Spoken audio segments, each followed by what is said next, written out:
উত্তেজিত হবেন না। তিনি কি নবী নন? কে নবী নন? আমি মামলাটা সাজাচ্ছি। কি মামলা সাজাচ্ছেন? হ্যাঁ ভাই, হাসছেন হাসছেন, ভালো। Because I love you.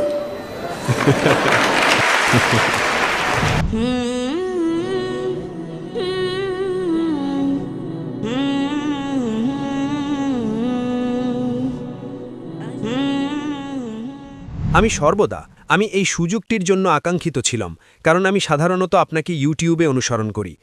আপনার সহকর্মীদের মধ্যে যেমন সাবির আলী, আহমেদ দিদাত, আপনি হলেন প্রধান ধর্মরক্ষক। দুঃখিত, আমি মানব ইতিহাসের এই সময়ে আমি আপনাকেই প্রধান অ্যাপোলজিস্ট হিসেবে পেয়েছি, এবং আমি আজ এখানে এসেছি কারণ আমি বেশ নিশ্চিত যে আপনি আমার প্রশ্নের উত্তর ধর্মীয়ভাবে দেবেন। যখন আপনার কোনো বৈজ্ঞানিক প্রশ্ন থাকে, আপনি একজন বিজ্ঞানীর কাছে যান এবং আপনি একটি যৌক্তিক উত্তর আশা করেন। যখন আপনার কোনো দার্শনিক প্রশ্ন থাকে, আপনি একজন দার্শনিকের কাছে যান, কম যৌক্তিক কিন্তু অকাট্য উত্তরের আশায়। কিন্তু আজ আমি একটি ধর্মীয় প্রশ্ন করছি, এবং আপনার কাছ থেকে আমার একটি ধর্মীয় উত্তর প্রয়োজন, ডাক্তার। যে প্রশ্নটি আমাকে বিভ্রান্ত করছে তা হল ভাগ্যের প্রশ্ন। আমি জানি আপনি উৎপত্তি, অর্থ, নৈতিকতা এবং ভাগ্য সম্পর্কে বেশ পরিচিত, এবং আমার প্রশ্নটি কোরআনের উপর ভিত্তি করে। আমার 3টি প্রশ্ন আছে। আমার প্রথম প্রশ্নটি সূরা অধ্যায় 46 আয়াত নম্বর 9 থেকে এসেছে। আমি চিন্তিত নবী এবং তার অনুসারীদের ভাগ্য নিয়ে, কারণ এটি বলছে, আমি জানি না আমার সাথে কি ঘটবে বা আমার অনুসারীদের সাথে। আমি শুধুমাত্র একজন স্পষ্ট সতর্ককারী। সুতরাং সেই প্রসঙ্গে আমি ভীষণ চিন্তিত। ভাগ্যটা কি?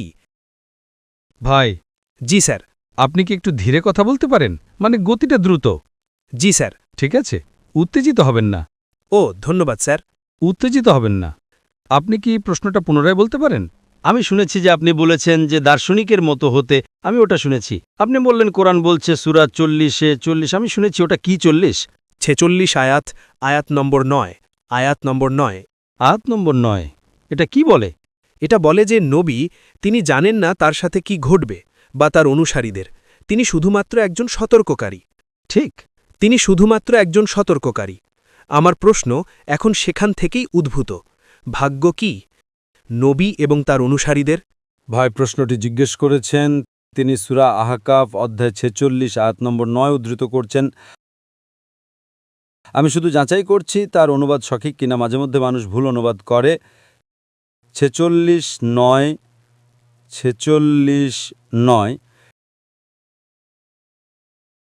এটি বলে, বলো, আমি রাসূলগণের মধ্যে মৌলিক কিছু নই এবং আমি জানি না আমার সাথে কি করা হবে বা তোমাদের। আমি শুধুমাত্র তাই অনুসরণ করি যা আমার প্রতি ওহী করা হয়। এবং আমি একজন স্পষ্ট সতর্ককারী ছাড়া আর কিছু নই। হ্যাঁ স্যার। আপনার অনুবাদ এবং এটার মধ্যে পার্থক্য আছে। এখানে ভাগ্য শব্দটি উল্লেখ নেই। আমি কি এটা পড়তে পারি দয়া করে? আপনি কি পড়ছেন? অনুবাদটি। কে ওটা অনুবাদ করেছেন? আপনি কি আমাকে অনুবাদকের নাম দিতে পারেন? অনুবাদক? আমি শুধু মূলটা আরবিতে। আপনি কি আরবি বোঝেন? না, আমি আরবি বুঝি না। তো আমি যদি আরবিতে পড়ি সেটা আপনার কাছে দুর্বোধ্য মতো হবে, তাই না? আমি যদি আরবিতে পড়ি সেটা ঈশ্বরের বাণী। পুরো কোরআনে আরবি একই, বাইবেলের মতো নয় যেখানে বাইবেলের 2000 বিভিন্ন সংস্করণ আছে, মূল পাণ্ডুলিপি ভিন্ন। কোরআনে একটাই কোরআন আছে, কিন্তু অনুবাদ ভিন্ন হতে পারে। তাই আমি আপনাকে জিজ্ঞেস করছি কার অনুবাদ আপনি পড়ছেন। আপনি আমাকে বলছেন না। কাল আপনি বলবেন আমি সালমান রুশদির অনুবাদ পড়ব, তো আমি কি সেটা বিশ্বাস করব? আমার কাছে শুধু কোরআন আছে, আমি অনুবাদটা জানি না। এটা কি সাবির নাকি ইউসুফ আলীর? আপনি যদি না জানেন তার মানে আপনি গবেষণার লোক নন। আপনি গবেষণার লোক নন, আপনি একজন শিক্ষক। আপনি যদি একজন শিক্ষক হন এবং যদি আপনি না জানেন কে অনুবাদ করেছে, তবে এটা খুবই বাজে শিক্ষক, খুবই বাজে শিক্ষক। আপনি যদি কোনো বিষয় শেখাতে যান, আমি একজন মেডিকেল ডাক্তার, আমি একজন প্রচারক, আমি যদি বাইবেল থেকে উদ্ধৃতি দেই, আমি আপনাকে বলবো King James Version, New International Version, Douay Version, New World Translation. আমি আপনাকে বলে দেব আমি যা উদ্ধৃতি দেই আমি কিং জেমস ভার্সন থেকে উদ্ধৃতি দেই। বাইবেলে মূল পাণ্ডুলিপি ভিন্ন হয়, কোরআনে আরবি ভিন্ন হয় না, একই। কিন্তু যেহেতু আপনি আরবি জানেন না, আমরা অনুবাদের সাহায্য নিচ্ছি। আমি আপনাকে জিজ্ঞেস করছি কোন অনুবাদ? আপনি বললেন আমি জানি না। তো আপনি যদি না জানেন আপনি কিভাবে উদ্ধৃতি দিচ্ছেন? এটা কোরআন। এটা কোরআন নয়, কোরআন আরবিতে। কোরআন আরবিতে, ইংরেজিতে নয়। আপনি কি বুঝতে পারছেন?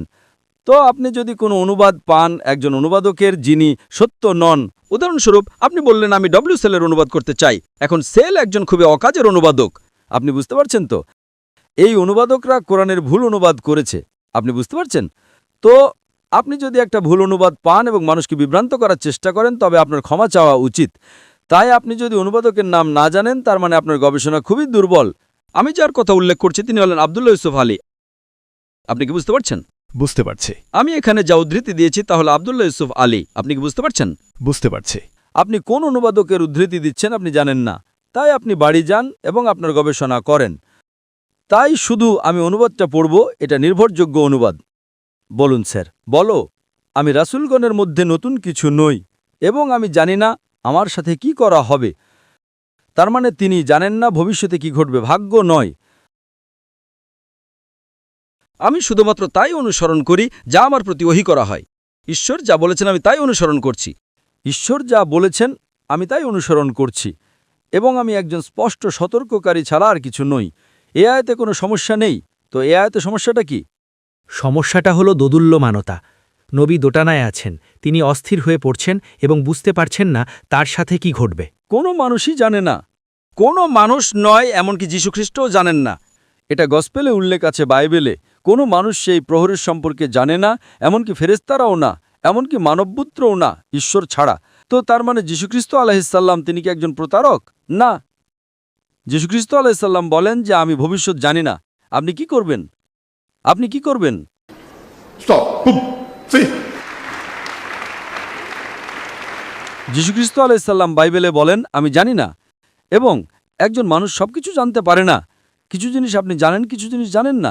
তার মানে যীশুখ্রিস্ট একজন মানুষ ছিলেন, নবী মুহাম্মদ সাল্লাল্লাহু আলাইহি ওয়াসাল্লাম একজন মানুষ ছিলেন, দুজনেই ঈশ্বর ছিলেন না। ঈশ্বর বলতে পারেন না আমি জানি না।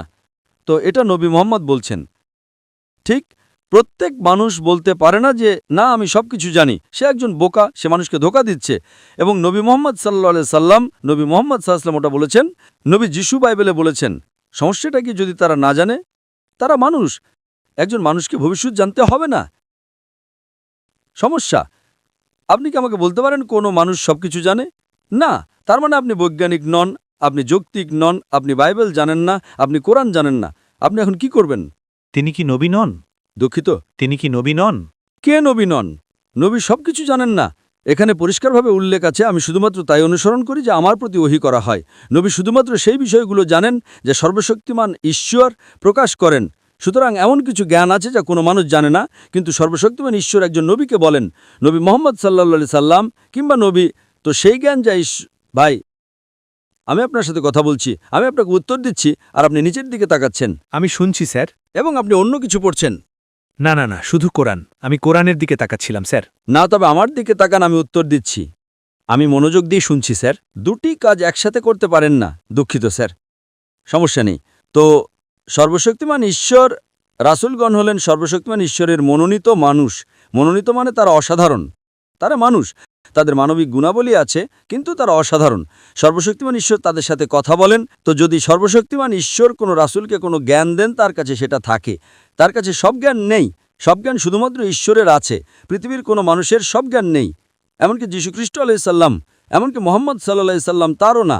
যা কিছু ঈশ্বর তাদের কাছে প্রকাশ করেন তারা তা জানে। সেটাই এখানে বলা হচ্ছে, যা আমার কাছে প্রকাশ করা হয় আমি বলি। তো কিন্তু যদি তারা এমন কিছু জানে যা ঈশ্বর তাদের সাথে সরাসরি বলেন, তাদের রাসূল বলা হয়। তারা সাধারণ মানুষের ঊর্ধ্বে, তারা মানুষ, কিন্তু তারা শ্রেয়, কারণ ঈশ্বর তাদের কাছে সরাসরি ওহী পাঠান। ঈশ্বর আপনার আমার কাছে সরাসরি ওহী পাঠান না। আপনি বুঝতে পারছেন স্যার? তো রাসূলগণ হলেন মানুষের মধ্যে থেকে মনোনীত ব্যক্তি। যেমন যিশু তার উপর শান্তি বর্ষিত হোক, যেমন মুসা তার উপর শান্তি বর্ষিত হোক, যেমন নবী মুহাম্মদ সাল্লাল্লাহু আলাইহি ওয়াসাল্লাম তার উপর শান্তি বর্ষিত হোক। ঈশ্বর তাদের সাথে কথা বলেন, ঈশ্বর মানবজাতিকে পথ দেখানোর জন্য তাদের বার্তা দেন। কিন্তু তার মানে এই নয় যে তারা সবকিছু জানেন। তো এটা একটা ভুল ধারণা। আশা করি এটা পরিষ্কার হয়েছে। ঈশ্বরের সকল রাসূল তাদের ইলমে গায়েব নেই। ঈশ্বর যা তাদের বলেন, ঈশ্বর হয়তো তাদের কিছু বিষয় বলেন। ঠিক আছে, এখন কয়েক বছর পরে রোম জিতবে বা রোম পরাজিত হবে। ঠিক আছে, ঈশ্বর তাকে বলেছেন, তাই তার জ্ঞান আছে, কিন্তু সব কিছু নয়। আশা করি এটা প্রশ্নের উত্তর দিয়েছে। ধন্যবাদ, স্বাগতম। দ্বিতীয় প্রশ্নটি। ঠিক আছে, আমার 3টি প্রশ্ন আছে স্যার। আমি আপনাকে দেব, কোনো সমস্যা নেই। আমি আপনাকে ভালোবাসি, আমিও আপনাকে ভালোবাসি। সাধারণ নিয়ম হলো একবারে একটা প্রশ্ন, কিন্তু যেহেতু আমি আপনাকে ভালোবাসি আমি আপনাকে দ্বিতীয় প্রশ্ন করার সুযোগ দেব, সমস্যা নেই। ধন্যবাদ স্যার, আপনাকে স্বাগতম।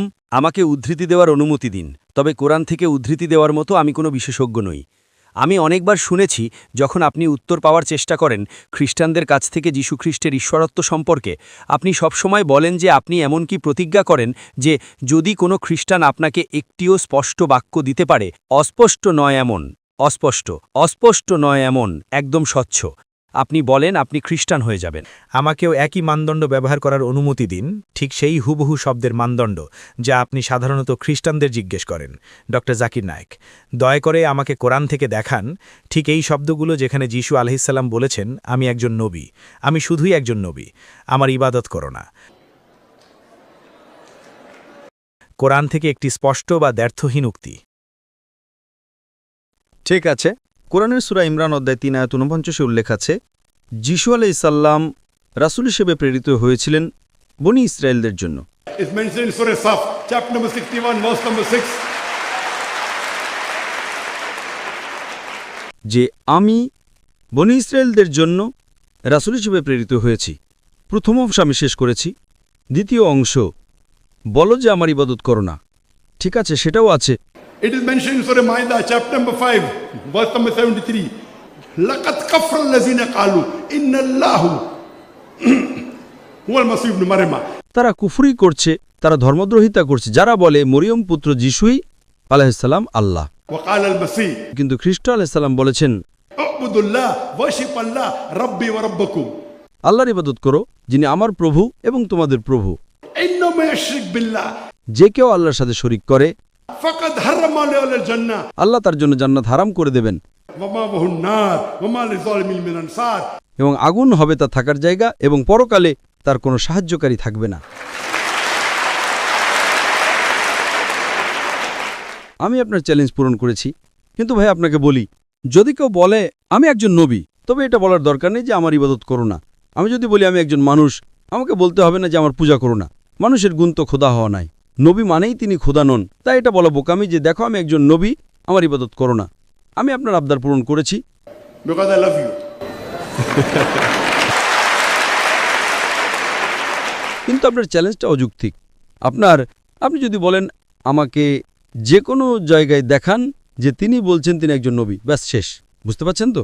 তখন আমাকে আর বলতে হবে না যে আমার ইবাদত করো না। কিন্তু আমি আপনাকে দুটোই দেখিয়েছি। Because I love you. I love you. শেষ প্রশ্ন স্যার, যদি আমাকে অনুমতি দেন, কোরআনের এই ভিত্তির উপর নির্ভর করে আমাকে এই প্রশ্নটি করার অনুমতি দিন। কোরআন পড়ে আমি বলেছিলাম এবং আমি ক্ষমা চাইছি আমি কোনো বিশেষজ্ঞ নই, আমি বিশেষজ্ঞ হওয়ার দাবি করি না। এখানে 4টি প্রশ্ন আছে। 4টে? না, আমি বলছি ওই প্রশ্নের ভেতরেই। যিশু আলাইসাল্লাম কোথাও আমি বলতে পারি তিনি খোদা হওয়ার দাবি করেছেন। তিনি সেই দাবি, এমন কিছু উপাধি আছে যা শুধুমাত্র খোদা ব্যবহার করেন, সেগুলো একচেটিয়াভাবে খোদা ব্যবহার করেন। দুঃখিত ভাই, আমি আপনাকে পরিষ্কার শুনতে পাচ্ছি না। আপনি কি প্রশ্নটা আবার বলবেন? যিশু কোরআনে খোদা হওয়ার দাবি করেছেন? না, আমি বলেছি আমি আমার মামলা যুক্তি সাজাচ্ছি, তারপর প্রশ্ন করব স্যার। দুঃখিত, আমি মামলাটা সাজাচ্ছি। মামলা সাজাচ্ছেন? তারপর একটি প্রশ্ন করব। ঠিক আছে, তাহলে আপনার মামলাটা কি মামলা সাজাচ্ছেন? আপনি একজন প্রফেসর স্যার, আপনি জানেন আমাকে মামলা সাজাতে হবে। I'm not professor, I'm a student. No, you aren't. Allow me, please.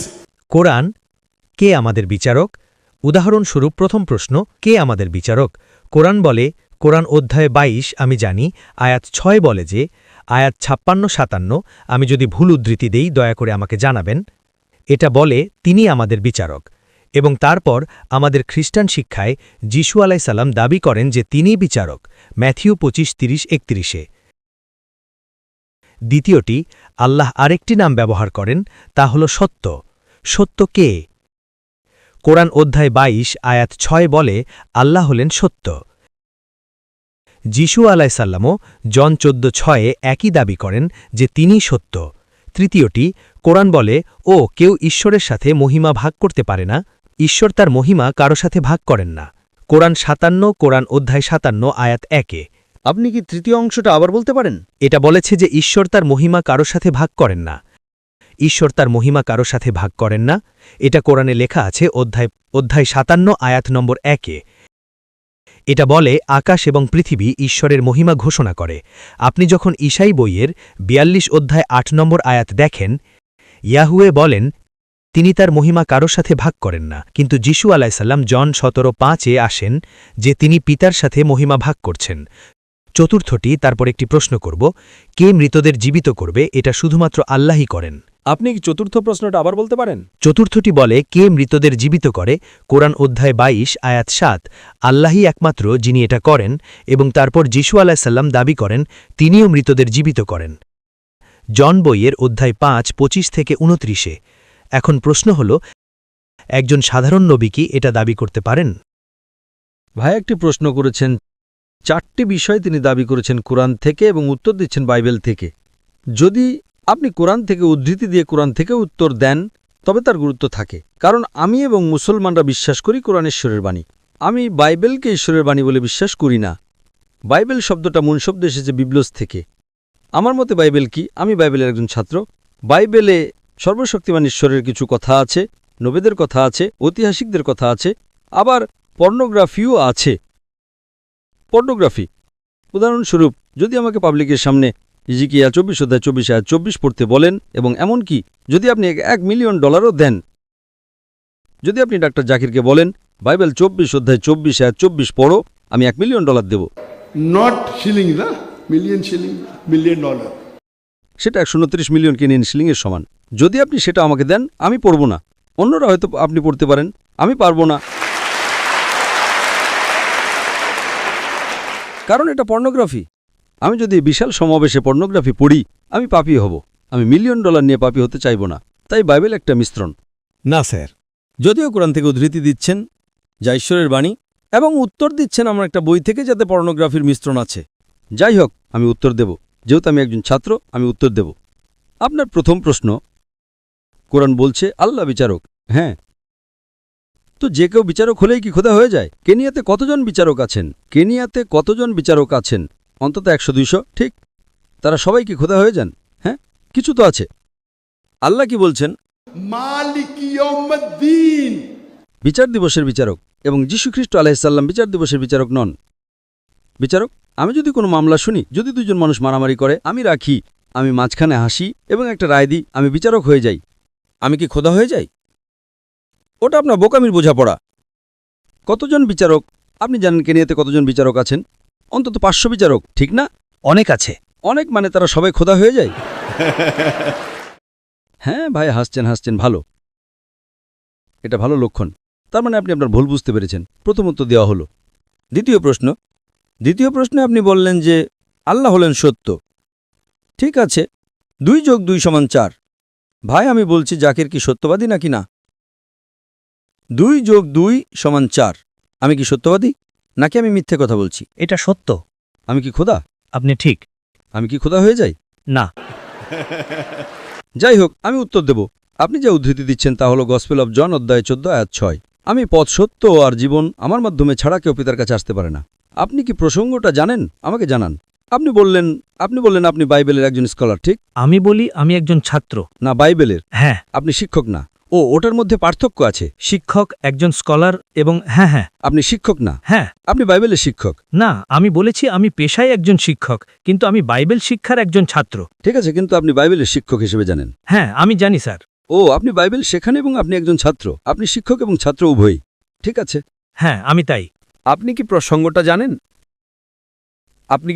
আপনি গসপেল অফ জন অধ্যায় 14 আয়াত 6 উদ্ধৃতি দিলেন। আমি আমার মস্তিষ্ক থেকে বলছি। আপনি কি প্রসঙ্গটা জানেন? আপনি কি 1 নম্বর আয়াত জানেন? হ্যাঁ, আমি জানি। ঠিক আছে, ওটা কি বলে? ওটা বলে যে আমি চাচ্ছি, আমি তোমাদের জন্য একটি জায়গা প্রস্তুত করতে চাচ্ছি। না, 1 নম্বর ওটা বলে না। 1 নম্বর কি বলে? আপনি বাইবেল খুলতে পারেন, আমি বলবো। আপনি বাইবেল খুলুন, আমি আমার মাথা থেকে বলবো। খুলুন। আপনি আমাকে উদ্ধৃতি দিতে সাহায্য করতে পারেন। আমি আপনাকে সাহায্য করতে পারি। আপনি একজন শিক্ষক, আমি একজন ছাত্র।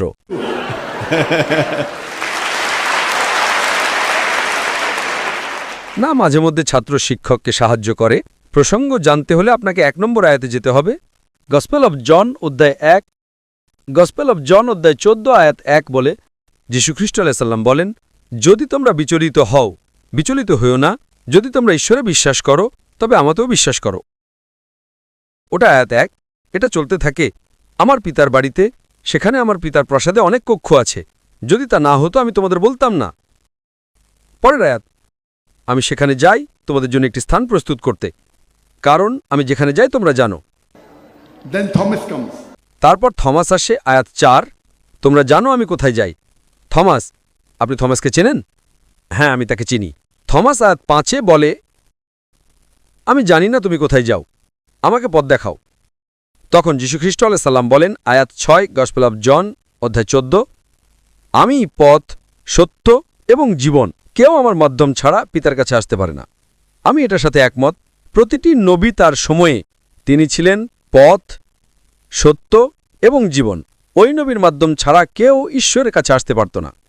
মুসা আলাইহিস সালামের সময়ে মুসা আলাইহিস সালাম ছিলেন পথ, সত্য এবং জীবন।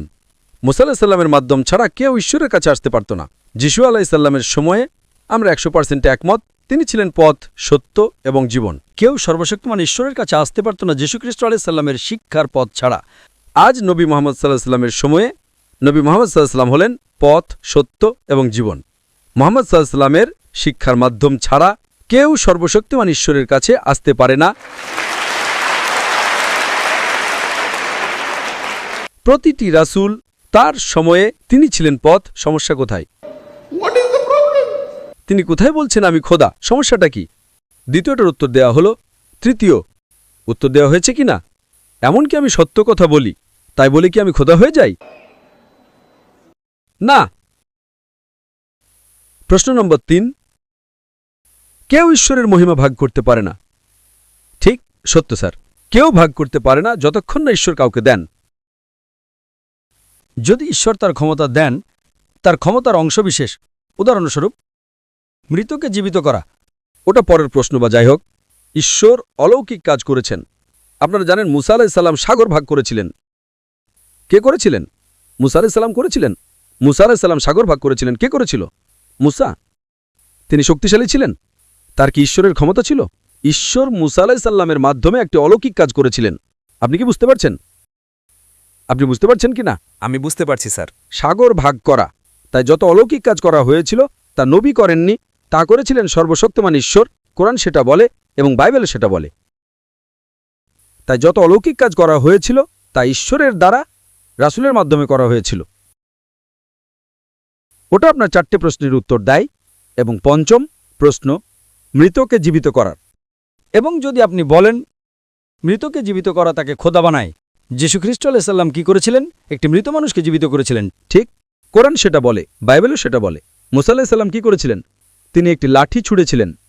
তিনি উদ্ভিদ জগৎকে প্রাণী জগতে রূপান্তর করলেন। লাঠিটি একটি সাপ হয়ে গেল। কোনটা বড় অলৌকিক কাজ? উদ্ভিদ জগৎ থেকে একটি লাঠি প্রাণী জগতে জীবন দিলেন এবং জগৎও পরিবর্তন করলেন। বড় অলৌকিক কাজ। এটা কি তাকে খোদা বানায়? না। অলৌকিক কাজ কোনো পরীক্ষা নয়। যীশুখ্রিস্ট আলাইহিস সালাম বলেন, অনেক ভণ্ড খ্রিস্ট এবং ভণ্ড নবী আসবে। গসপেল অফ ম্যাথিউ অধ্যায় 24 আয়াত 24, অনেক ভণ্ড খ্রিস্ট এবং ভণ্ড নবী আসবে, এবং যদি সম্ভবত তাহলে তারা খুব নির্বাচিতদেরও ধোঁকা দিত। তাই অলৌকিক কাজ কোনো পরীক্ষা নয়। তার মানে আপনি আপনার বাইবেল পড়ছেন না। অলৌকিক কাজ কোনো পরীক্ষা নয়। যত অলৌকিক কাজ করা হয়েছিল তা সর্বশক্তিমান ঈশ্বরের দ্বারা রাসূলগণের মাধ্যমে করা হয়েছিল। Hope that answers all your 4 questions. কৃতজ্ঞ। তো 6টি প্রশ্নের উত্তর দেওয়া হলো, প্রথম 2টি এবং পরের 4টি। হ্যাঁ, শেষটা। আমরা অন্য মানুষদের সুযোগ দেব। আমি আপনাকে ভালোবাসি তার মানে এই নয় যে অন্যরা বলবে যে ডক্টর জাকির অবিচার করছেন। একজন মানুষকে 6টি প্রশ্ন করার সুযোগ দিচ্ছেন।